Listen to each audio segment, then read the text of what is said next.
We'll have the Democratic response, then we'll have interviews with members and open our phone lines to hear your comments. Tuesday, our live coverage begins at 8 p.m. Eastern, 5 p.m. Pacific Time.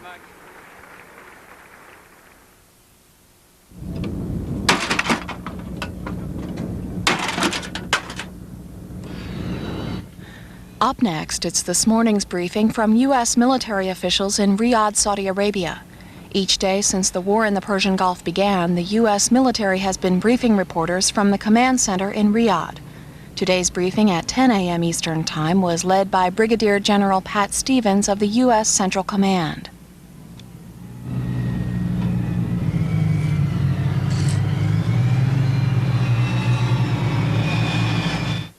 Good evening, ladies and gentlemen. I'm delighted to be here with you tonight. This is the 12th day of Operation Desert Storm, and I'd like to give you a brief report on that, plus a special report, and I'll be happy to take your questions after that. First, concerning the weather, yesterday, as you probably know, it was basically clear throughout our entire area of operations. Today, it has remained clear within the area. Our around-the-clock air campaign continues with a focus on counter-air and interdiction. Our targeting priorities continue to be Iraqi leadership, command and control, airfields, SCUDs, lines of communication, Republican Guard forces, and battlefield preparation. There are 9 countries participating in the offensive air operations. They are the United States, the Kingdom of Saudi Arabia, Kuwait, Qatar, Bahrain, the United Kingdom, Canada, Italy, and France. Our sortie total today, again, went over 2,000, of which about 50% are combat missions, and of that total, 16% were flown by our coalition partners. In the Iraqi aircraft losses in air-to-air combat, we have so far counted 26, and that consists of 8 MiG-29s, 9 F-1s, 7 MiG-23s, and 2 MiG-25s. Some additional information on yesterday's shoot-down that you heard a little bit about last night. We had 2 U.S. Air Force F-15 Eagles which shot down 3 MiG-23s and 1 F-1. That was 2 kills to each of the 2 Air Force F-15s on the enemy aircraft. Also, I would like to report to you that there is a total of 69 Iraqi aircraft which have flown into Iran. That total consists of 30 civil and military transports and about 39 fighters and bombers. Additionally, we've destroyed on the ground 23 Iraqi aircraft. Our ground forces today continued in their defensive posture, receiving sporadic artillery fire and conducting counter-battery artillery missions.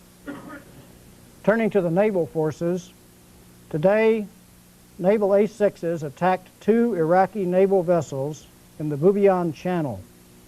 Bombs were observed to hit both. The current status of those vessels is unknown. Naval aircraft also attacked patrol boats at Qasr Naval Base and observed many secondary explosions and fires. Naval aircraft also attacked a patrol craft operating in Kuwait Harbor and left it burning. The maritime intercept operations have continued. Over the last 24 hours, there were 19 intercepts, bringing us to a total of over 7,000 since the operation began. Within the last 24 hours, we had 1 boarding, which brings us to a total of 837 boardings by the coalition forces. Naval diversions over the last 24 hours totaled 1, for a total in the campaign of 37 to date. Last night, as many of you probably noted, we had no SCUDs fired. So our total to date remains the same, of 26 towards the Kingdom of Saudi Arabia and 25 towards Israel, for a total to date of 51. On enemy prisoners of war, we now have a total of 105. Now, lastly, I want to comment on an issue that I know has received a lot of attention, and that is the oil slick. The extent of that slick remains a little bit unclear. I assure you that it is being monitored. It appears that we have stopped the flow of oil, but we continue to seek positive confirmation of that fact. The size of the fire that General Schwarzkopf showed you pictures of last night appears today to have diminished. That slick is moving south, we adjudge, at about 15 miles per day, and will bring the southern edge of it tomorrow to the vicinity on the Saudi coast of Ras Al Mishab, which on the map here is just here, it having moved south from Kuwait. Ladies and gentlemen, that concludes my prepared statement, and at this time I would be happy to take any questions you may have. Yes, sir. Yeah, General, can you give us any more information on the Iraqi planes that are going into Iran? Any more details as to why, or whether this is a concerted effort, where they're coming from? Are they coming from one area in Iraq? Can you talk any more about what's happening? I know there are a number of conspiracies and thoughts and flavorings to what's going on. I would comment that we're delighted to see that, because every one of those aircraft that leaves Iraq is one less that we will have to engage in combat. I don't have any idea, sir, in answer to your question, about what the reasoning might be in the minds of those who are doing it. Are they coming from one area, one particular area, or all over? Can you tell us where they're coming from? I don't have knowledge about that, and so I can't answer your question. Yes, sir. General Stevens, one of the contingencies or flavorings that is being bandied about in the Pentagon about those planes in Iran is that they could be massing for some type of an attack on our fleet. Are there contingency plans that are being laid down to fight off some type of an attack on the fleet launched from Iran? I know there's probably no end of speculation about what's going on. I would say that as far as we're concerned within the command endeavors to take every contingency that we're humanly able to do into account, and I assure you that we're not ignoring that one. But we do not see that as a realistic action. As General Schwarzkopf mentioned last night, those aircraft that have gotten into Iran, we anticipate will stay there. General, has anyone asked Iran what they're doing, what the planes are doing? Or? I don't know, and frankly, that's a question. As a follow-up, why aren't we targeting Saddam Hussein, since if we took him out, it would seem to solve the problem? We're trying to address that question one by one with a little help from my right, from Colonel Gallagher. What I said was command and control, and that's what I said. Command and... You said Iraqi leadership, sir. And command and control, yes, thank you very much. We are, you're taking good notes. We are not targeting any individual person. I want to assure you of that, and I think a number of people have stood up here and said that, including my boss. We've heard of it. Why not? I would just not address that. It is not being done. We are targeting leadership. We are targeting command and control. We are not targeting individuals. Yes, sir. General, Red Cross personnel and others who have driven the Baghdad-Jordan highway the last couple of days reported that highway has been heavily hit, continues to be heavily hit. The traffic, the cars, trucks passing on it have been hit, and the cluster bombs have been used along that highway. Now, that highway is also an important route for refugees trying to go to Jordan. Is that road considered a military target? Have cluster bombs been used along that route? Can you comment on the reports from Red Cross Well, I'll comment personnel? on the report, but I'll say that, first of all, I have no knowledge of the report. I would say that we do target main supply routes, MSRs, lines of communication within the theater of operations. We do that specifically to interdict supplies and military traffic. We have been extraordinarily careful not to cause any innocent civilian deaths or casualties. And so I won't address the specific allegation because I'm not aware of it, but we go out of our way to avoid that sort of thing. Yes, sir. General, in your introductory comments, excuse me, you said nothing about any air losses during the last 24 hours. Are we to assume then that there have been no losses, and that would that make it 72 hours straight without any combat losses of coalition aircraft? And if that is indeed the case, would you comment on what that might tell us about the Iraqi air defense system? Well, yes, I'll comment on that. The fact that we've sustained no losses would lead one to assume that our campaign against his command and control and his air defense system is being remarkably effective. And is it true that we've gone 72 hours without any losses? As of this moment, my report is that we have gone 72 hours and sustained no friendly losses, yes. Yes, sir. General, a number of your predecessors as briefers have made a point of saying that the target selection has taken into account important religious or sensitive cultural sites.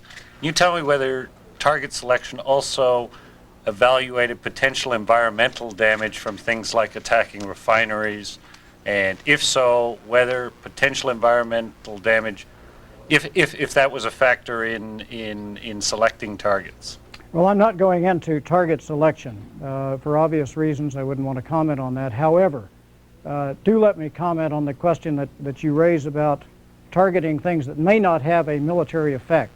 General Schwarzkopf talked last night about his weighing the decision, about the decision that was made to target those manifold areas yesterday. And what he said was that he's not in the business of destroying Kuwait in order to liberate it. And so I would just use that comment in response to your question. We do avoid, to the maximum extent that we can, any collateral damage to religious or national shrines, and certainly innocent civilian lives. We target military targets for the purpose of achieving the military objective on the battlefield. Yes, sir.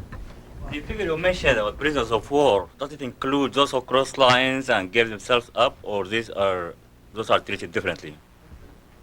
May I ask, your question is, are those people who come south of their own volition considered in the same category as enemy prisoners of war? Yeah, completely that way, yeah. And the answer is we treat them largely the same, yes. We put them together, we care for them together. We do have a count today, however, of enemy prisoners of war of 105. Yes, sir. Have we had any diplomatic contact with Iran to see what is their intention to do about these planes that have, appear to have taken refuge there? Again, I would refer that question to those people who conduct diplomatic initiatives, and that's our Department of State and the foreign ministries of the other coalition partners. Yes, sir, with the paper up. Yeah, General, the excuse me, the Washington Post is reporting today that that the Allies have only taken out 8 of some 36 of the SCUD missile launchers, quoting military sources in Washington. Furthermore, they're saying that Central Command is being overly optimistic in accounts of how many launchers have been being taken out. Can you comment on that, please? Well, I can't comment on the nature of the report. I can tell you, however, that we continue to target SCUD launchers. We believe that we're being quite effective in doing so. We believe that we have seen a reduction in his capability to launch those weapons of terrorism. And I would just tell you that without being able to comment specifically on what you talked about there, I would not in any way say that this command is not pretty pleased with its ability to target those, even though they are extremely difficult to target, and we have been very successful in a very difficult situation. Yes, ma'am. In light of the fact that it took about 9 days for reports to filter to General Schwarzkopf that there was an oil spill coming from the Kuwaiti oil facility, are we taking any special measures now to surveil other facilities which may be subject to Iraqi sabotage that we weren't taking in the initial stages, so that we might be able to catch these things more quickly?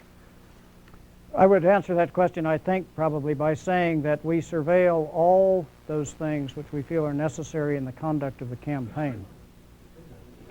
Yes, sir. General, is there any intelligence information concerning 4 missing Western journalists who have been missing about a week now, I believe? I have no reports. Unfortunately, I do not for you. Are you talking about the Mr. Simon and his party?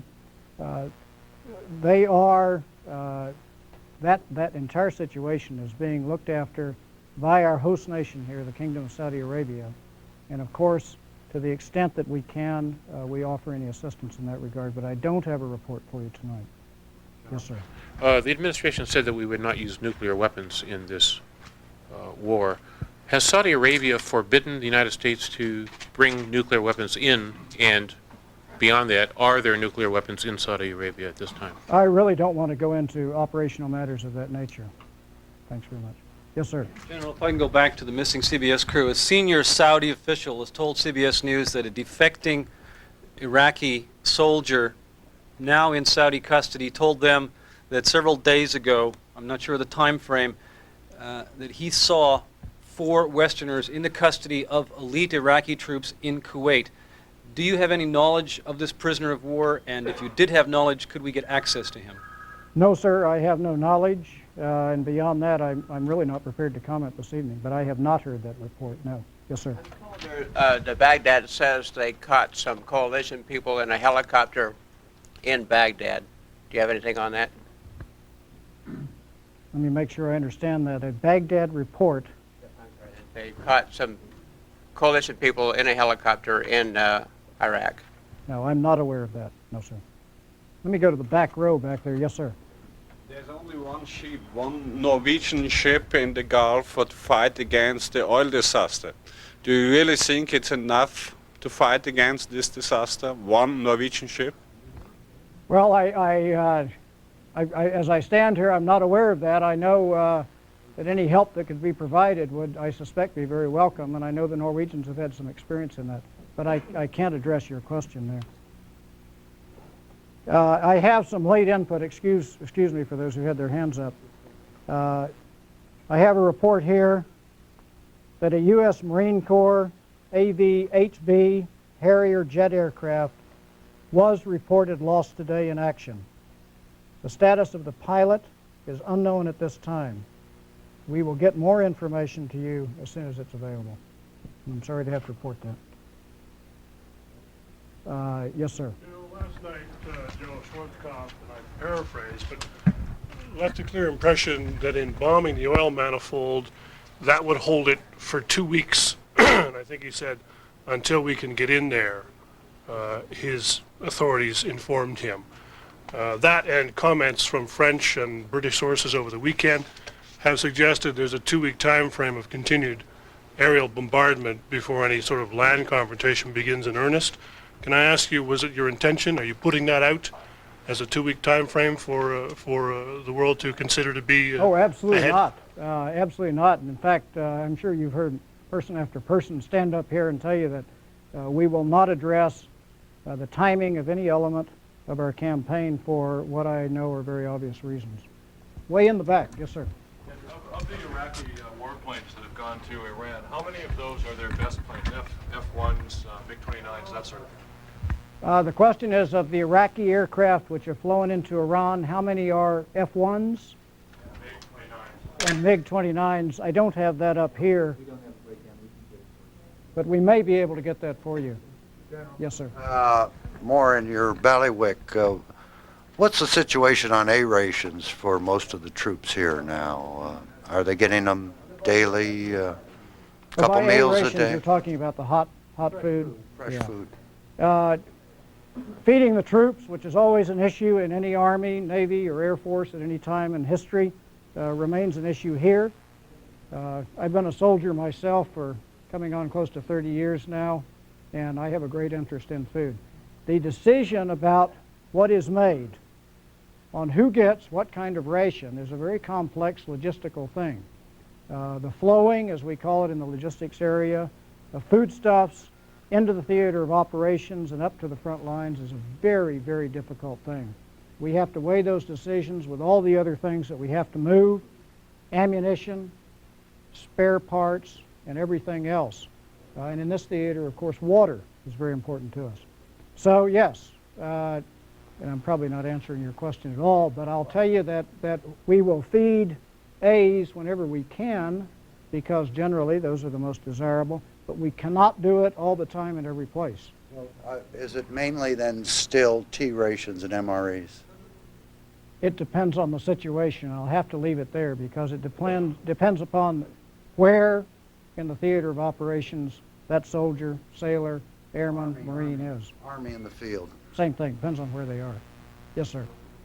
Sir, some Saudi Reserve Bedouin scouts told me yesterday that the rains they experienced up north were the heaviest they can remember for any winter in one 24-hour period. Are you factoring in the intensity of the rain and the mud situation that exists up there in terms of your movement and your log train?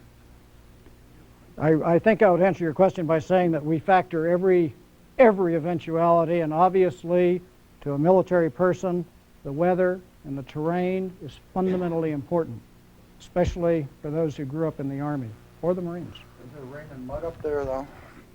It has been raining, and there is mud. Yeah, that's right. Even here. Let me catch one I haven't. Back with the glasses, sir.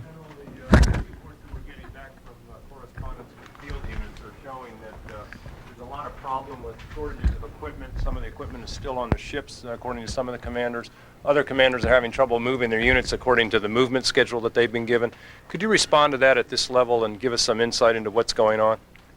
I would tell you that the logistics aspects of this campaign have been conducted magnificently. In one of the most difficult situations, and I'll caveat that in a minute, in one of the most difficult situations that we've had. Speaking for the U.S. forces, we're in a theater 7,000 miles from the United States. We not only have to move things into the theater, but we have to move them forward within the theater. Having said that, and having told you how well that's going, obviously we will continue to move things. From the time the ground campaign may start, we will still be moving things.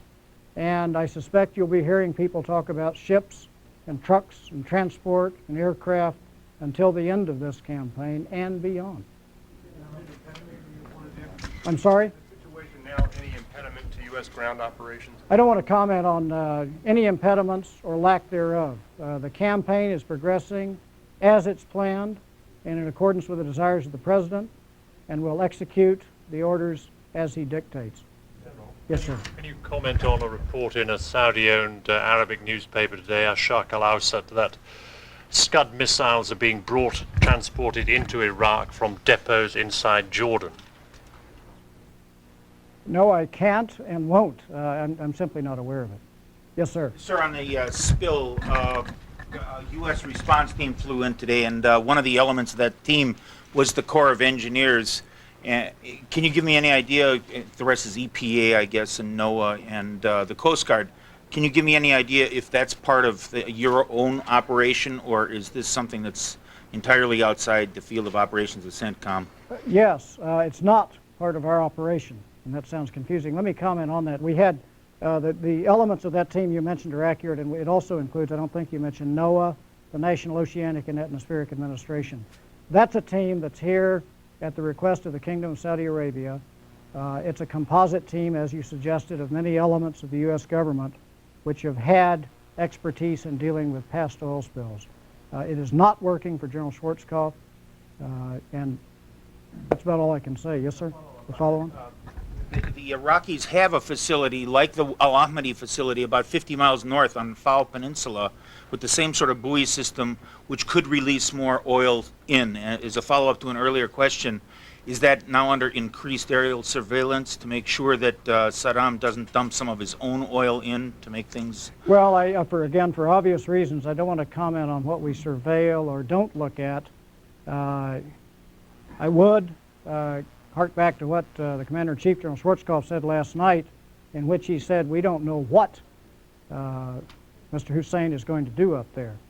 So we consider all eventualities as best we can. Two more questions. General, you Two more, had last night, I think, 39 Iraqi aircraft en route to Iran. Now you've got, up to 69. You've got something of a pattern going. Is it the Allied Air Force's intention to make it easy for Iraqis to fly into Iran now? Will you back off and cut them some space if they want to bail out to Iran now?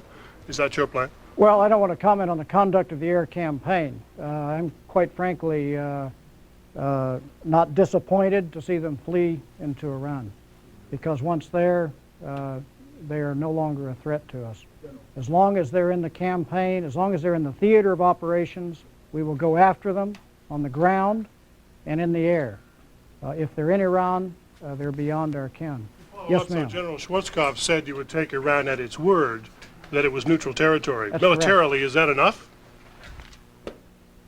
I'm not going to stand here and gainsay what my commander-in-chief said. I heard him say the same thing, and I would support that, absolutely. Yes, ma'am, and this is the last question. Same sense. Are you absolutely certain that they're not going to Iran in order to mount some kind of massive attack on what makes you certain of that? I What do makes you not certain? know what is in their mind, and I am not certain of anything, but I go back and say again, and we've had a lot of questions that lead me to say this, that we try and consider every eventuality in the campaign that may occur.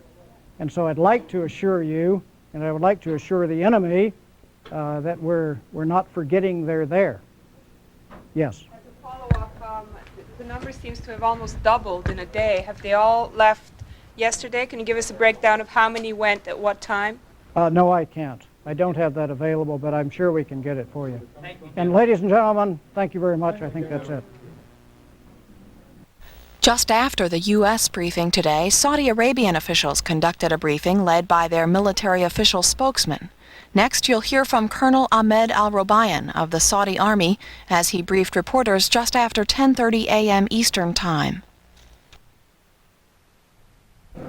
Good afternoon.